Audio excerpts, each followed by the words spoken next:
Praise the Lord. இயேசு கிறிஸ்துவின் நாமத்தினால யாவரையும் வாழ்த்துகிறேன். ஒரு மனிதன் இருந்தானா.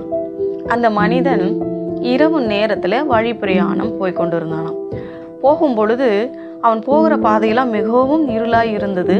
அப்போ அவன் கையில் வைத்து கொண்டு இருந்ததான அந்த விளக்கு மிகவும் சின்ன விளக்கா, கொஞ்சம் வெளிச்சம் காட்டுகிற ஒரு விளக்கா இருந்தது. அவன் நம்ம எவ்வளோ கஷ்டப்பட்டு அந்த வழியில் போய் கொண்டு இருந்தானாம். அப்போ திடீரென்று அவனுக்கு ஒரு எண்ணம் தோன்றியதாம்.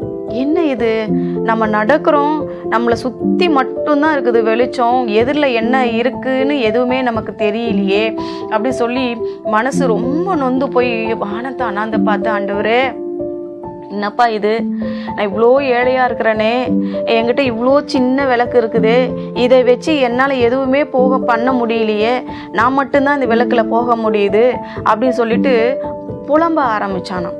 அப்போது திடீர்னு ஆண்டவர் அவனுக்கு முன்னாடி தோண்டி ஆண்டவர் சொன்னாராம், ஏன்பா நீ நடப்பதற்கு உனக்கு காலுக்கு தேவையானது வெளிச்சம், நீ உனக்கு மேடு இருக்குதா, பள்ளம் இருக்குதா, முள் இருக்குதா, இல்லை வழியில் வேற ஏதாவது இருக்குதான்னு தெரிஞ்சுக்கிறதுக்கு உனக்கு முன்னாடி ஒரு அடி தூரத்துக்கு வெளிச்சம் இருக்குது, அது போதாதா? எதிரில் இருக்கிறத குறித்தெல்லாம் நீ ஏன் கவலைப்படுற, எதிரில் இருக்கிறத பற்றியெல்லாம் நீ ஏன் கவலைப்படுற அப்படின்னு சொல்லிட்டு ஆண்டவர் சொல்லிட்டு, இந்த விளக்கு உனக்கு போதும், இது உனக்கு கரெக்டாக இருக்குது, இதுவே உனக்கு போதுமானதுன்னு சொல்லிட்டு மறைஞ்சிட்டாராம். உடனே அந்த மனுஷன் சிந்திச்சு கீழே குனிஞ்சு கால்கிட்ட அந்த வெளிச்சத்தை வச்சு பார்த்தானா. அப்போது அந்த விளக்கு வெளிச்சம் அவனுடைய காலுக்கு கரெக்டாக இருந்தது. அப்போ தான் அவன் யோசித்தானாச்சா, நம்ம எவ்வளோ முட்டாளாக யோசிக்கிறோம்ல, நம்ம ஒருத்தர் தானே இங்கே நடக்கிறோம், நம்ம ஒருத்தர் நடக்கிறதுக்கு நம்ம காலுக்கு வெளிச்சம் காட்டுதே, அது போதாதா?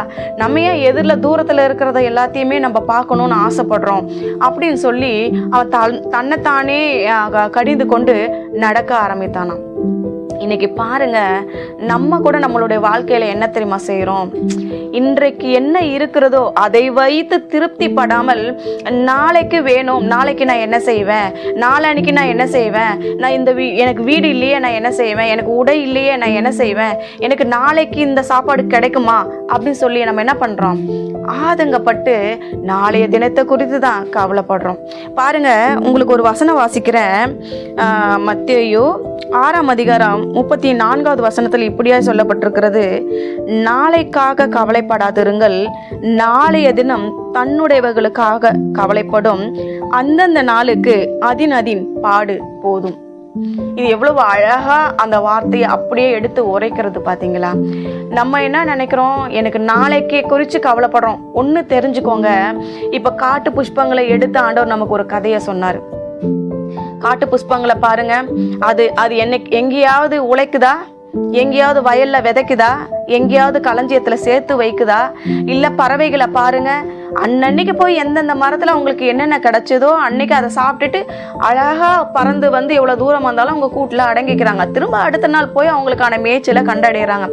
இப்படி பறவைகளுக்கும் பூக்களுக்குமே போஷித்து உழுத்துவித்து அவங்களை காப்பாற்றுறது உண்மைனா, உங்களை என்னுடைய சாயல்ல சிருஷ்டிக்கிறனே, உங்களை என்னுடைய கரங்களினால படைத்திருக்கிறனே, உங்களை நான் போஷிக்காம இருப்பேனா என்று சொல்லி கர்த்தர் நம்மளை பார்த்து கேட்கிறேன்.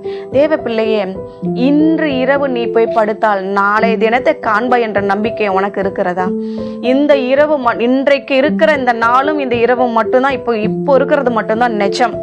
நாளைய தினம் நம்ம அடுத்த நாள் பார்ப்போமா என்பது நமக்கு தெரியாது. ஒருவேளை அந்த நாள் நமக்கு கிடைக்குமானால் அதை கர்த்தர் நமக்கு கொடுத்த கிருபையான நாள், அதை கர்த்தர் பார்த்து கொள்வார். அதுக்கு தான் கர்த்தர் சொல்றாரு, நாளைய தினம் என்னுடையது, இன்றைய தினம் உன்னுடையது, உன்னுடைய நாளுக்காக நீ கவலைப்படு.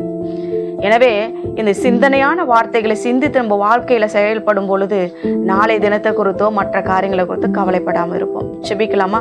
நல்ல தகப்பனே, இந்த வேலைக்காக நன்றி செலுத்துகிறார். ஆச்சா, ஒரே ஒரு நிமிஷம் ஆண்டவரே, எங்களுடைய வாழ்க்கையில நாளைய தினத்தை குறித்து நாங்கள் கவலைப்படாதபடிக்கு இன்றைக்கு எங்களுக்கு உணவு கொடுத்திருக்கிறீர், இன்றைக்கு எங்களுக்கு அடைக்கலம் கொடுத்திருக்கிறீர், இன்றைக்கு எங்களுக்கு ஆதரவு கொடுத்திருக்கிறீர், உடை கொடுத்திருக்கிறீர், சமாதானம் கொடுத்திருக்கிறீர், எல்லாவற்றையும் திருப்தியா நடத்துகிறீர். அது போதுமென்று இருக்க எங்களுக்கு உதவி செய்யும். இயேசுவின் நாமத்தில் ஜெபிக்கிறோம் பிதாவே, ஆமென்.